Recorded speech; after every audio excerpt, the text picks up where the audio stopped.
minhas traças, tudo bem com vocês? Então, eu não sabia como vim aqui fazer esse desabafando pra vocês.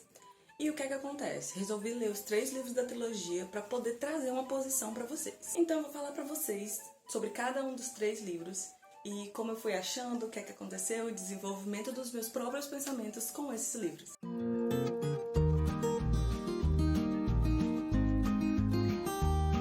O primeiro livro que a gente tem do Povo do Ar é Príncipe Cruel.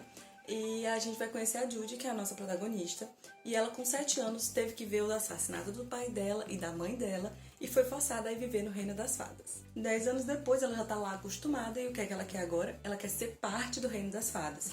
Ela quer fazer parte como cavaleira, como espiã, ela quer mostrar que ela é tão boa quanto os féricos. Até porque tem muitos dos féricos que são contra os humanos, contra os mortais. Raros são aqueles que aceitam tranquilamente a convivência com a Judy. E uma dessas pessoas que não aceita bem a presença da Judy no Reino das Fadas é o filho mais novo do rei, o Príncipe Cardan, que tá determinado a fazer da vida da Judy e de todos os mortais um inferno. E nessa história a gente vai ter o quê? Inimigos que são inimigos. Não vão esperando inimigos que se apaixonam, porque acho que a maior decepção e o ponto que eu mais tive que entender desse livro é que ele não é um romance.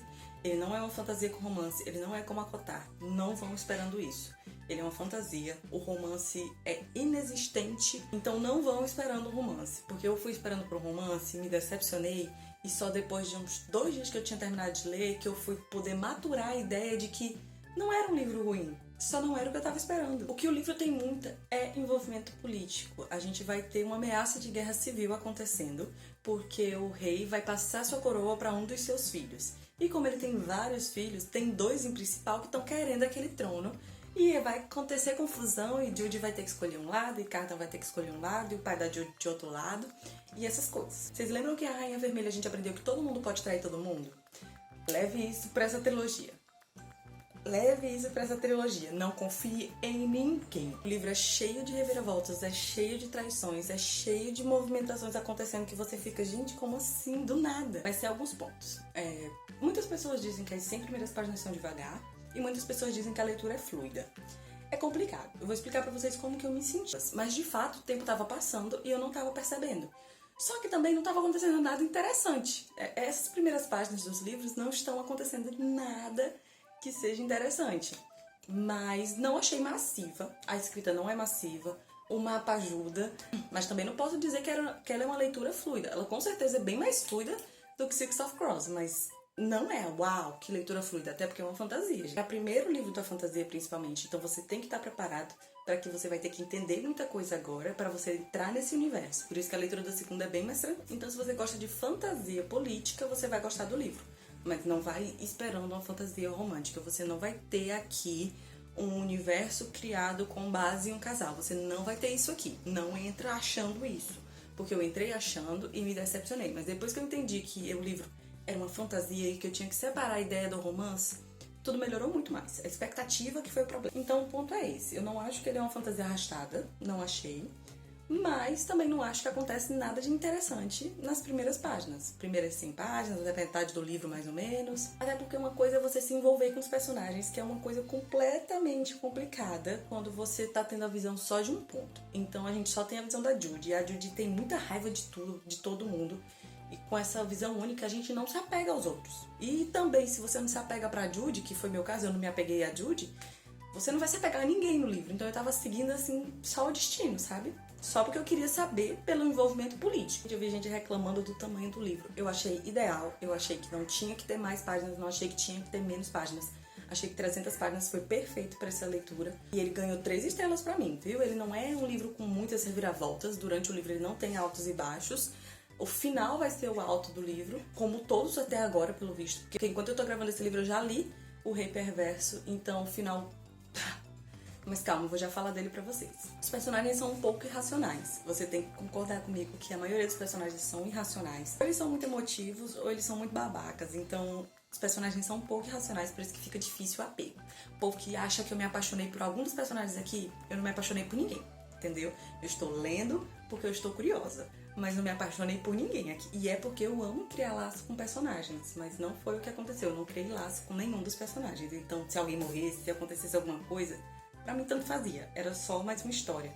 Eu não conseguia entrar dentro do universo, sabe? Isso pra mim foi uma falha que foi até grande nesse universo do Povo do Ar. Não entendo a louca hype, mas talvez porque eu não seja a louca das fantasias também, né? Então eu vim dar pra vocês a minha opinião e eu quero saber da opinião de vocês, claro. E aí, depois da leitura de Príncipe Cruel, eu já fui fazer a leitura de O Rei Perverso. E aqui pode ser que contenha algumas informações sobre o livro que, se você não leu primeiro, não seja interessante, tá? Esse livro aqui acontece depois daquela tomada de reviravolta de poder que acontece no final do último. E a gente vai ter a Judy comandando o Cardan e eles vão estar mais próximos. Esse livro aqui eu senti muito mais romance. Ele teve muito mais a criação do elemento romântico, o que faz com que eu tenha muito mais gostado desse livro.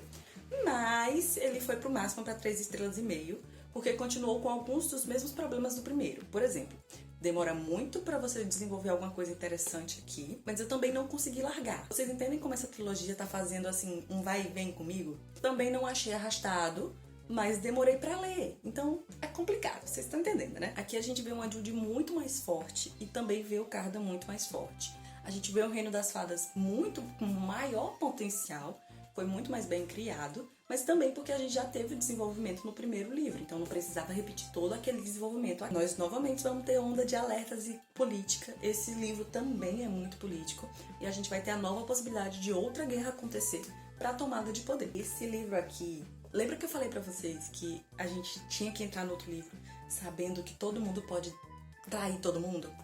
Aí eu cheguei nesse livro aqui certa de que eu sabia de tudo, que ninguém ia me pegar. Paguei de trouxa. Trouxa, eu fui simplesmente pro chão de traída. Nunca imaginei. O outro livro, o final era um pouquinho previsível. A gente tem que aceitar isso. Apesar de muito bom, o final era um pouquinho previsível. Mas esse daqui, eu nunca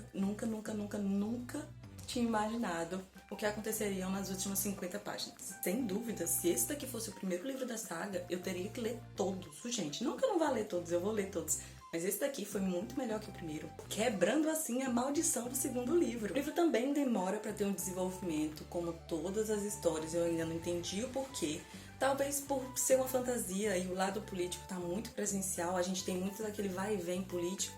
E como eu não tive ela com os personagens, eu não tava nem aí do que tava acontecendo com os outros personagens. Eu queria saber onde que ia chegar. O tombo foi pesado, o livro foi muito bem desenvolvido. O segundo foi maravilhoso. Então, assim, o segundo vai para umas 4 estrelas? Vai para umas 4 estrelas. Então, eu recomendaria para você a leitura. Até esse momento eu tô recomendando a leitura, mas recomendo com o alerta de você saber que é uma fantasia. E não uma fantasia romântica. Não é acotar, não espere. Porque, gente, a grande diferença é que a acotar é toda baseada em um casal. E aqui, a gente não vai ter baseamento de casal, a gente vai ter o Reino das Fadas acontecendo, tá? É o universo do Reino das Fadas. Se tem um romance um paralelo, é outra coisa. E não esperem por esse romance, porque senão vocês vão se frustrar e vão se decepcionar. A gente pode juntar as irmãs de Acotar e as irmãs de O Rei Perverso e tacar todo fogo, né? A gente pode mandar elas tudo um pouquinho dos infernos pro fundo do caldeirão, porque não tá me importando. Aprendi a não confiar em irmãs depois desses 2 livros. Se bem que a gente aprende a não confiar em ninguém, né, depois desses livros. Mas é aquela história. Como eu não me envolvi com os personagens, a Judy continua um pouquinho antipática, que tem muitas coisas que ela faz que eu não entendo a motivação, porque assim, eu simplesmente estivesse no lugar dela, tinha tacado fogo em tudo. E o Cardan fica em segundo plano, todos os personagens ficam muito em segundo plano. O desenvolvimento dos personagens foi muito mal feito. E como o outro livro acontece, parece que só existe metade do livro, sabe? Da metade pra frente que as coisas vão acontecendo, tanto nesse quanto no livro anterior. Até agora, uma fantasia mediana. Nada incrível, nada que eu não pudesse ter lido no meu quinto. Mas entendam o que eu estou falando, a escrita não foi ruim. O desenvolvimento da história que é um pouco lenta. Vocês lembram que eu falei a mesma coisa quando eu li Cidade da Lua Crescente? Que ele podia ter cortado algumas páginas? Eu não acho que aqui a gente podia ter cortado umas páginas, porque eu entendo a importância do desenvolvimento para a história.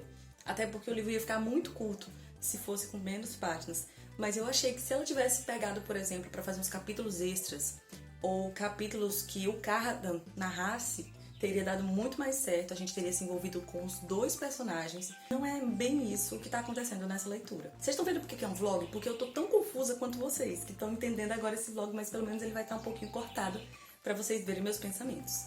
Neste momento, eu vou fazer a leitura ainda de A Rainha do Nada, e aqui eu volto já para contar para vocês, tá bom? Então ontem eu fiz a leitura de A Rainha do Nada e já trouxe aqui pra gente debater, pra gente estar o mais preparado possível para essa conversa. Depois do choque de Príncipe Cruel, eu tava louca pra ler A Rainha do Nada, mas eu confesso que eu também li ele bem mais rápido, porque eu tava louca pra terminar logo essa saga. Eu não aguentava mais. Uma saga bem meia boca, bem 3 estrelas. Mas aí em A Rainha do Nada a gente tá lendo, tranquilo. Metade do livro parece que é filler. Se vocês não conhecem a expressão, quer dizer basicamente uma coisa que não faz parte da história. Eu ficava, pulando aquelas cenas de descrição, procurando diálogo já, não tava mais aguentando. Em A Rainha do Nada eu achei pior do que Príncipe Cruel. A gente tem a forçação de barra do romance que não foi construído. Por exemplo, chega nos momentos aqui que a autora tenta explicar pra gente como o romance apareceu, como o romance existia nos outros livros. Mas aí eu te digo, cara, ela devia ter me mostrado isso nos outros livros. Aqui tem uma forçação de barra de romance que do nada é um amor da minha vida que eu não sei de onde que tiraram. Então, não curti o romance de A Rainha do Nada, porque pareceu super forçado, pra dizer o mínimo. O começo do livro é muito confuso, porque assim, eu já tô com raiva de todo mundo. Aí a Judy vai e decide perdoar todo mundo. Aí eu fiquei, cara, não tem nem sentido. Primeiro que eu já não sabia por que ela tava fazendo aquilo pelo Oka desde o primeiro. E pra mim o Oka parece o meninozinho de Desencanto e a mãe dele, a Una. Pra mim eles são desse jeito. Eu não entendi fazendo pelo Oka. Eu terminei o livro e fiquei sem entender direito pra que tudo isso. Gente, deixa o menino lá, deixa o menino viver a vida dele, né? A gente não pode salvar todo mundo de tudo. E aí a gente vai ter a forçação de barra do romance, a gente vai ter momentos que parecem muito filler, que não precisariam existir pra saga acontecer. A história tá bem mais mal desenvolvida aqui. E mais uma vez, as coisas vão ficar boas lá no final. Eu consideraria o bom do final aqui, bem lá no final. Os 3 últimos capítulos e o epílogo. E só. Então, se você tem a chance de ler esse livro em PDF, leia. Você não precisa ter os físicos.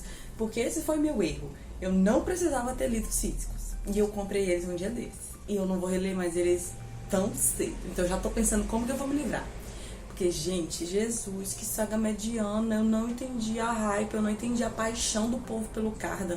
Não entendi a paixão do povo pela June. Gente, o Cardan sofreu sim, mas ele é cruel, ele é do mal, ele não é bom. Mas ele sim teve seus sofrimentos, mas a remissão dele não é pra essa paixão que o povo tá sentindo. A Judy é uma personagem muito forte, mas sem a motivação certa. Ao meu ver, eu não entendo aquela motivação dela. Porque se ela tivesse feito, vou fazer tudo isso pra ser rainha, eu juro que eu entendi, mas eu não sei se é muito egoísta da minha parte, mas eu deixaria cada um viver sua vida, porque tanto de gente que ela tem que matar ela, tantas de vezes que ela tem que quase morrer pra ela poder fazer isso pra um menino que nem quer ser rei no futuro, eu não consegui entender, não entrou na minha cabeça.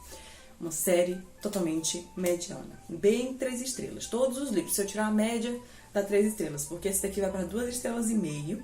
O anterior ficou em 3,5 estrelas. E o primeiro ficou em 3. Então, se eu tirar a média, fica tudo 3 estrelas. Não entendo a hype. Eu fiz que nem a autora e esqueci de me pronunciar sobre algumas coisas sobre A Rainha do Nada, para vocês verem a minha revolta nesse vídeo. Então, eu vou falar logo aqui, apesar de eu já ter soltado eles durante o texto. Ela esqueceu cenas importantes. Ao invés de ela focar nas partes que ela precisava focar, ela não focou. Por exemplo, ela joga pra gente coisas que eu vou falar aqui nos comentários porque é spoiler. E ela esquece. Ela simplesmente não fala mais sobre isso. Ela transforma uma cena que seria super interessante, super importante pro desenvolvimento da história em nada, em só uma menção honrosa. E outra, a autora parece que acha que a gente tem amnésia ou que a gente tá indo ler o último livro sem ter lido nenhum dos livros anteriores. Porque ela simplesmente começa a narrar todos os acontecimentos dos anteriores. Gente, eu entendo o ponto de ela dizer assim, mas eu lancei há muito tempo. Isso é pra eles lembrarem com mais firmeza. Mas, poxa, todos, ela narra com detalhes, tudo. Gente, tudo. Ela não deixa a gente esquecer um pedaço. Todas as referências que é pra ser feito na história, ela faz. E tá lá. Então não achei necessário. Continuem o vídeo. Então, minhas traças, foi isso. Eu espero que vocês tenham curtido esse desabafando coletivo. Não esqueçam de ver os próximos vídeos. Tem muita coisa por aqui. Beijinhos. Até a próxima.